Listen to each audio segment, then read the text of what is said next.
This 1981 Edgar Allan Poe adaptation was directed by Fulci, and it is wild. Welcome to Dread Alert. I'm Vince. If you like horror movies, be sure to like this video and follow us for more horror content.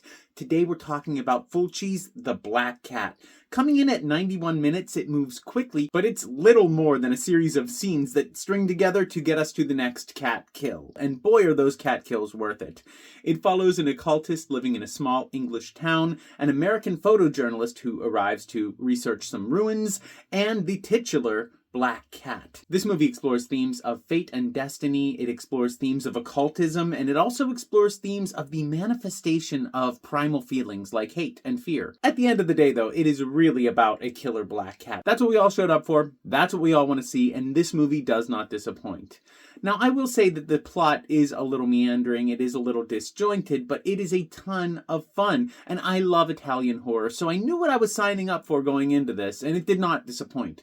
There are some gnarly Fulci-esque practical effects, there's some gnarly death sequences, and I really did enjoy the performance of the kitty. He was so cute, but he was also full of rage and spite and hatred, and if you know cats, that's a pretty accurate description. This film was loosely based on The Black Cat by Edgar Allan Poe, and it is an 80s film through and through. It has a heavy dose of sleaze. There are boobs 13 minutes into this thing, and there's no reason for there to be, but it's the 1980s and it's a horror movie, so what do you expect? This movie stars Patrick Magee, who I know from the Tales from the Crypt movie, which if you haven't seen, you gotta check that one out. It is a true classic if you like anthology movies. This movie's full of unsettling direct address to the camera. Think Silence of the Lambs and how they stare right down the lens. And I think that's because a lot of these characters, including the cat at some points, can control other people and hypnotize them with their mind and with their eyes specifically. This movie is perhaps unintentionally, but I suspect it's intentionally funny.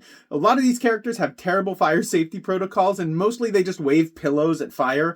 There is an awesome fire death in this movie, but at the end of the day, waving flammable objects towards a burning fire is probably not the best way to go about doing things. And I'll also say the attack puppet they have for the cat stunt double, for lack of a better term, is fantastic. I love when there are little paw puppet things that are scratching people's faces. I love that in Screamboat. I love it here. I'm all day gonna be here for a puppet attacking humans. At the end of the day, while the story's a bit uneven and disjointed, it works and it's a ton of fun. And that's what I signed up for. It's funny, there are great practical effects, and it has a ton of cat footage. There are long drawn out sequences just following this cat on wherever it's going and whatever murder it's about to commit.